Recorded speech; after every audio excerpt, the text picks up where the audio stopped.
සුබ දවසක්. අද දවසේ දේව වචනයේ කොටසකට අපි අහුම්කන් දෙමු.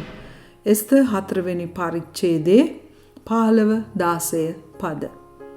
එවිට එස්තර් මොර්දෙකයිට උත්තර යාමින් ගොස් සූසන්හි සිටින සියලු යුදෙව්වරුන් රැස් කරවා මා උදෙසා වුන් සමග දවස් 3ක් රැ දවල් නොකා නොබී නිරාහාරයෙන් සිටින්න.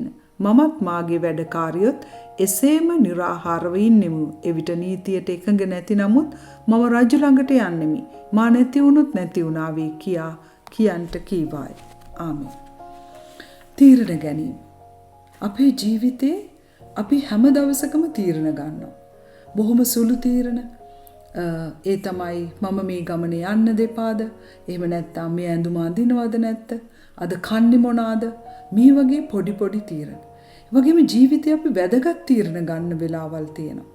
විවාහය ගැන, ඒ වගේම නිවසක් හදන එක ගැන, ඒ වගේම රැකියාවක් තෝරගන්න එක ගැන, වෛද්‍යවරයෙකු තෝරගන්න එක ගැන වැදගත් තීරණ.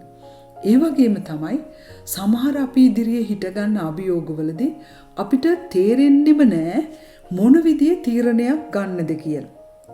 අපිට කන්ට්‍රෝල් කරන්න බැරි වාතාවරණයන් අපි ඉදිරියට එනවා.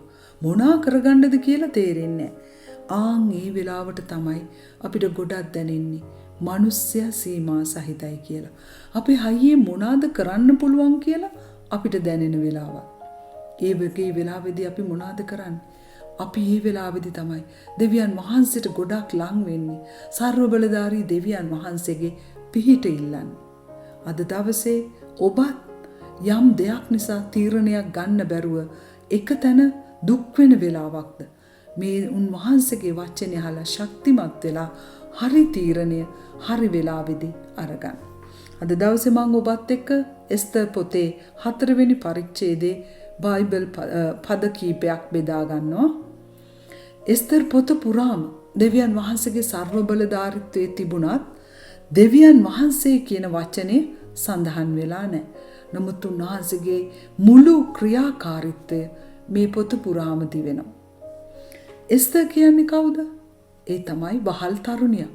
හැබැයි ජුදෙව් තරුණියක්.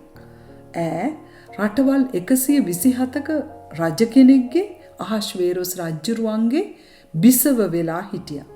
නමුත් ජුදෙව් බව රහසක් ලෙස තබා ගන්න කියලා ඇගේ ඇව හදපු මාමා ඈට උපදෙස් දීලා තිබුණා. මේ 4 වෙනි පරිච්ඡේදයේ වෙන විට යුදෙව්වරුන්ට විරුද්ධව හාමාන් කියන ඒ රජුගේ ඊතා ලංව සිටි අධිපතියෙක්ගේ කූට උපක්‍රමයක්, ඒ දුෂ්ට හාමාන්ගේ උපක්‍රමයක් නිසා මුළු රටවල් 127ම යුදෙව්වරුන්ව මරන්න රාජ ආඥාවක් සමග නියෝගයක් නිකුත් වෙලා තිබුණා. මේක නිසා යුදෙව්වෝ වැළපෙමින් දුක් වෙමින් හිටපු කාලයක්. එතකොට ඒ එස්තර් බිසවගේ මාමා මොකද කියන්නේ? මොර්දෙකයි. එයා කියනවා අනේ මේ වෙලාවේ රජුගෙන් කරුණාව ඉල්ලන්න මේ සෙනග ගැන කියලා. එතකොට එස්තර් කියනවා ඒක නීතියට එකඟ නැහැ. රජු එන්න කිව්වොත් විතරයි මට රජුරු ඉස්සරහ පිටට යන්න පුළුවන් කියලා ඈ පණිවිඩයක් කරිනවා. එතකොට මේ මාමා මෙන්න මෙහෙම දෙයක් කියනවා. රජ ගෙදර ඉන්න නිසා සියලු යුදෙව්වරුන්ගෙන් නුඹ පමණක් ගැලවෙයි කියලා සිතා නොගනින්න. හරි වෙලාවේ ඔහු හරි දේ පෙන්නලා දෙනවා. එහෙනම් දෙවියන් වහන්සේගේ දරුවෝ යම් දෙයක් පෙනෙද්දී ඇස් දෙක වහගෙන ඉන්න අය ඉන්නවා.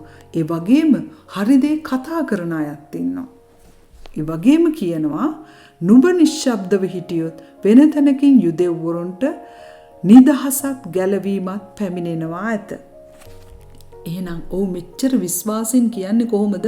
ඔයා නිශ්ශබ්දව හිටියොත් ඒත් යුදෙව්වරු ගැලවෙනවා. ඇයි ඔහුට මෙච්චර විශ්වාසයක්? ඔහු දැනගෙන හිටිය දෙවියන් වහන්සේ ආබ්‍රහම්ට දුන්නු ඒ වචනය. එහෙනම් ඔහු විශ්වාස කෙරුවා ඒ මුළු ආදි පියවරු ඔක්කොටම දෙවියන් වහන්සේ මේ යුදෙව් ජනතාවව ආරක්ෂා කරන බව කියා තිබිච්ච හැටි. ඒක ඔහු තදින් විශ්වාස කෙරුවා. එහෙනම් ඔහු ඒ නිසා තමයි කියන්නේ යුදෙව්වරුන්ව මොන විදියට හරි ගැලවෙනවා. නුඹ ඒ නිශ්ශබ්දව හිටියා. එහෙනම් ඔබ හිතලා බලන්න අපිටත් අවස්ථාවල් එනවා දෙවියන් වහන්සේගේ වැඩ කරන්න. හැබැයි සමහර වෙලාවල් වලට සුව කැමැත්ත උන්වහන්සේ දෙනවා කිරීම නොකිරීම අපේ අතට දීලා. සමහර අය දෙවියන් වහන්සේගේ වැඩ කරන්න ලැබෙන අවස්ථාවෙත් විවිධ හේතු කියලා ඒකෙන් හිමීට ඇඟ බේරගෙන තමුන්ගේ කාරණා විතරක් බලාගෙන ඉන්න ඉන්නවා. නමුත් මේ මාමා එස්තරගේ මාමා හරි දේ හරි වෙලාවේ කිව්වා. මොකක්ද කිව්වේ? දෙවියන් වහන්සේ අපව ගලව ගන්නවා. මොන විශ්වාසයක්ද? දැන් සමහරු කියනවා ඉර හඳ ගැන දිවුරලා වුන් කියනවා මට මේ දේ ඉර හඳ වගේ විශ්වාසයි කියලා. ඇයි එච්චර ස්ථිරත්වය? එහෙනම් ඉර හඳ මවපු දෙවියන් වහන්සේ ගැන ඊට වඩා ඒ එස්තරගේ මාමා විශ්වාස කරා. ඔහුගේ ඇදහිල්ල කතා කෙරුවේ. ඊට පස්සේ කියනවා ඔහු කියනවා නුඹ රාජ්‍යයට පැමුණුනේ මෙවැනි ප්‍රස්තාවක් නිසාම නොවේද කියා දන්නේ කවුද?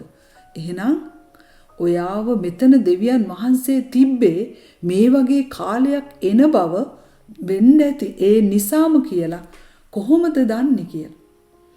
එහෙනම් දෙවියන් වහන්සේගේ වැඩ කරන්න ලැබුණු අවස්ථාවක්. එස්තර් මොකද මේ කතාව අහලා ඉවරලා කිව්වේ? මේ කහපු එස්තර් හරි වෙලාවේ හරි තීරණයක් ගන්න තීරණය කෙරුවා. ඒ තමයි ඈ කිව්වා හරි මං වෙනුවෙන් දවස් 3ක් නිරාහාරයෙන් ඉන්න කියලා ඒ ජුදෙව් සෙනගට පණිවිඩය ඇරියා. මාත් මගේ වැඩකාරියොත් ඉන්නවා. ඒ වගේම මං ඊට පස්සේ රජු ඉදිරියට යනවා. මේ සෙනග ගැන ඔවුන්ගේ ඒ ගැලවීම ගැන ඒ යම් දෙයක් ඉල්ලන්න. එහෙනම් මෙච්චර බරපතල ප්‍රශ්නයක් හමුවේදී දෙවියන් වහන්සේගේ පිහිට පැතීමට ඈගත් තීරණය නිසා ඇයව නිර්මාණය කළ දෙවියන් වහන්සේගේ කාර්ය ඒ වගේම ඒ මෙහෙය ඉෂ්ට කරන්න ඇයට පුළුවන් වුණා. මොකක්ද ඒකෙන් සිද්ධ වුණේ? රජු ඉදිරියට ගියා, ප්‍රසාදේ දිනාගත්තා. ඒ දාපු සියලු සැලසුම් හරියට සිද්ධ වෙන පිණිස ඒ හැම තැනකම දෙවියන් වහන්සේ හිටියා.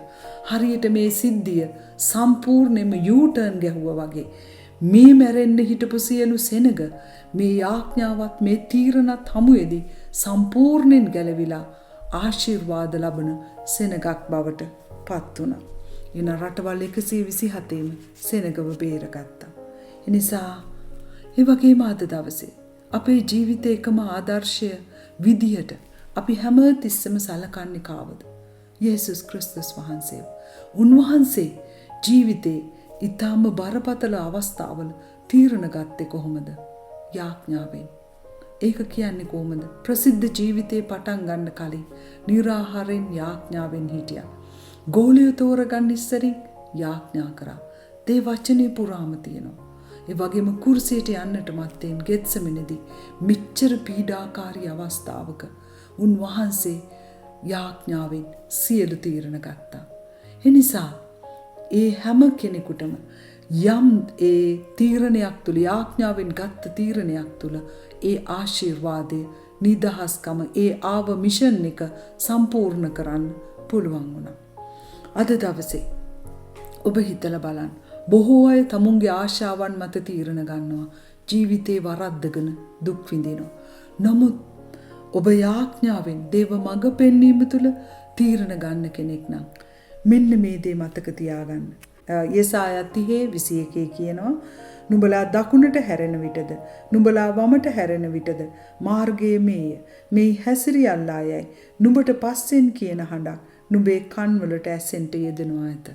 එනම් පාර වරදින්නේ ඔබ වමට හැරෙන්න යද්දිත් දකුණට හැරෙන්න යද්දිත් ඔබට ආත්මයන්න් වහන්සේගේ හඬ ඇහි.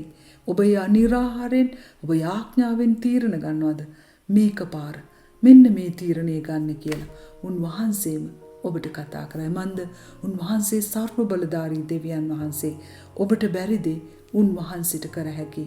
එදා රජතුමාත් හාමානුන් ජීවිතේ තීරණ ගත්තේ වෙරි මතින් බීමතින්. ඔවුන්ට වැරදුනා.